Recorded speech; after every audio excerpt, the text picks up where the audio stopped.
Yeah, Mommy, so what's up with that? Are you going to be doing voices on here? Are you going to let us review ourselves? Only when it's you, Clawdeen. Hey everybody, welcome back to Mommy's Doll Corner. This week there isn't going to be a theme. It's just going to be a whole bunch of different dolls that I love and that I know a lot of you love.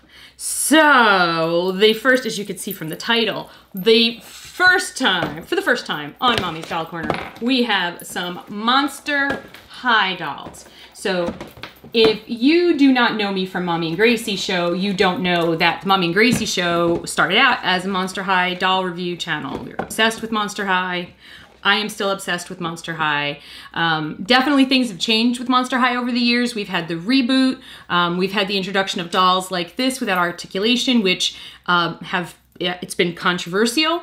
I invite you to please share your thoughts about the reboot and about dolls like this in the comments below. Just, you know, stay nice. Like, let's be nice to each other. Let's be nice to Mattel. And let's maybe try to understand where some of the decisions come from that, you know, led to having less articulated dolls. So these dolls were called the Emoji line by collectors, but they're not, I don't see that anywhere on the box. There are 4 of them. We've got Clawdeen and Draculara and Lagoona and Frankie. So sort of getting the original gang back together. There's nothing really remarkable about their boxes except that they're square. And I miss the coffin shapes. I really, really do. I really, really, really, really, really do miss the coffin shaped box. Although I know that it makes it really, really hard to stack them on shelves. I get that. I totally get it. I really, really, really, really do. Did I show you the back of Draculaura's box? I can't remember. If you want to know what it says, you can pause to read the back of the box. Here you go. Here's Frankie. So these were the core characters, and of course Cleo and Gulia, and you know, it's nice to see them back. I'm going to take them out of the box and we're going to take a closer look at them, keeping in mind that these are considered budget or economy dolls. So they come as you see them. There are no accessories, there's no diaries, there's no combs, there's no stands, and they are not as articulated as the deluxe Monster High or all Monster High dolls were in the beginning. So let me get them out of the box and let's take a closer look. And they're out of the box. Now, these are completely not articulated. So by the way, these are the Kaiser stands. I will put a link down below if you are looking for doll stands. These dolls do not come with stands. So they're posed with one arm bent and one arm straight, and then in an unusual choice, they also have one bent leg, which I've not seen often in dolls, and I'm not sure how I feel about it yet. But we'll talk about this in a little bit. Let's take a look at the dolls and then I'll sort of give you my philosophy on this. So we're going to start with my favorite ghoul to voice, who is Clawdeen Wolf. Yeah, Mommy, so what's up with that? Are you going to be doing voices on here? Are you going to let us review ourselves? Only when it's you, Clawdeen. So Clawdeen has this really cute hat on, and I wanted to hate the hat, but I can't. It's like, I wanted to hate some things about these dolls. I don't know why she has little space emojis, but okay. And the one thing that was definitely a money saver, and I know a lot of people have complained about this, is that the print doesn't go all the way around. That again keeps the cost of the dolls down. That's just reality. So when we get close up on her face, we see that she's got this much lighter makeup than you're used to seeing on Clawdeen Wolf. And in general, all of these dolls do, and I find that in the reboot, the girls definitely have less makeup, and I think that's because they're really trying to make them look more like high school girls than they may have looked in the original release. And as you can see, she's got this little hat where her ears poke out. Her hair is actually really cool. She's got some streaks that match her hat. And for a budget doll, the box hair, really not that much of an issue. As I said, I'm not really sure about the space theme on her dress, but I don't hate it, and the colors are absolutely Clawdeen. And then her boots are just really, you know, plain. The thing that's freaking me out a little is the one bent leg. I just kind of, I don't know how I feel about that. Please let me know in the comments down below how you feel about the one bent leg situation. She does have fur. So she does have molded fur here and also molded fur on her arms. So we did not forget about Clawdeen's fur, which is good. Honestly, I think she's kind of cute. Would I like it if she had more articulation? Absolutely, but this is what we have. So next up is Lagoona Blue. I cannot do a Lagoona Blue accent to save my life. One of the changes here that I immediately noticed is that Lagoona's fins are molded on, as you can see here on her arm. So as you can see, her fins are molded on.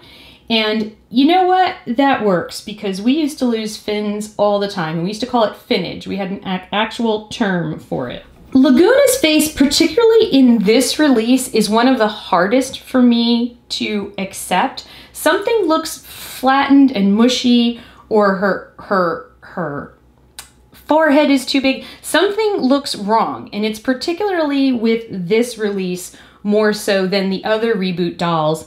And I can't really put my finger on what it is. Out of all the dolls in this series, her hair feels the most brittle to me, and it was kind of the most messed up out of box.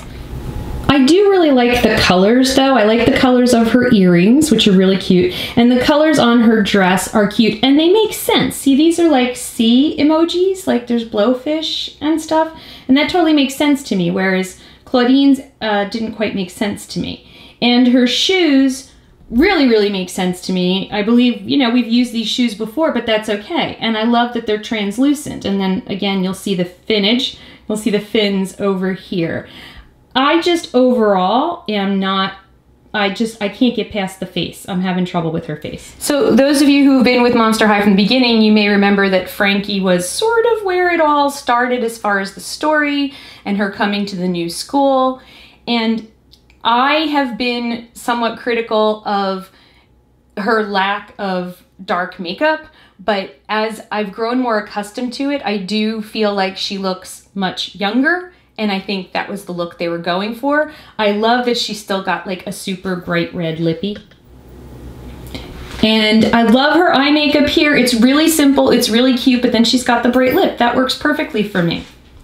She's got sunglasses on top of her head. There's nothing really fancy about these sunglasses. I'm not going to try to move them at all. I'm just gonna leave them right where they are. Okay, now going down her dress, her emojis once again make sense to me. There's lightning bolts, there's sort of ones with scars, and if for some reason Clawdeen's make sense to you, can you please explain it to me? Because I could be being totally stupid. And then her shoes are all one solid color. And again, with the bent leg thing, not sure about that. These kind of look like Rebecca's boots. Are these Rebecca's boots, guys? I'm always bad at matching up the shoes, but these might be Rebecca's boots. And as we come back and we look at the hair, it's just, you know, it's very choppy, but it's cute. I mean, there's nothing, you know, there's nothing to hate about it. And last but absolutely not least is Draculaura sporting her like JoJo bow. I'm like cracking up with the enormity of the bow on top of her head. And I'm like, girl, you're so trendy. She looks really cute though, and Draculaura can pull off that bow, man. Although once again, I loved the goth makeup. I also think she looks adorable like this. I love her lip color, her fangs are there. It's nice that we got them right. And then her dress, I guess there's little vampires and safety pins, and that sort of somehow works with her, and there's a bat, and that kind of works with her personality and who she is and everything. And then she's got some see-through shoes as well. I kind of wish they all had see-through shoes. So I think it's interesting to note that Draculaura and Frankie got nicer dresses. They have this little bit of black tulle at the bottom, and Clawdeen and Lagoona weren't given the fancy dresses. Just saying. So there's my ghouls. You're blocking my light, ghoul. Okay, so we need to talk for a minute about why I'm not freaking out about these dolls in a bad way. I'm not freaking out about them in a bad way because I understand a lot of what's going on from a business perspective with Mattel and the Monster High line and, you know, performance targets and all of that stuff. So I understand that. But I also understand that they are making an attempt to appeal to a younger demographic. And the reason for that, if you stop and let's take off our adult doll collector hats for a second. And, you know, if you're a business, you want to get the children interested in your dolls at a younger age. So girls were coming into Monster High almost already in their tweens, like 8, 9, 10 years old.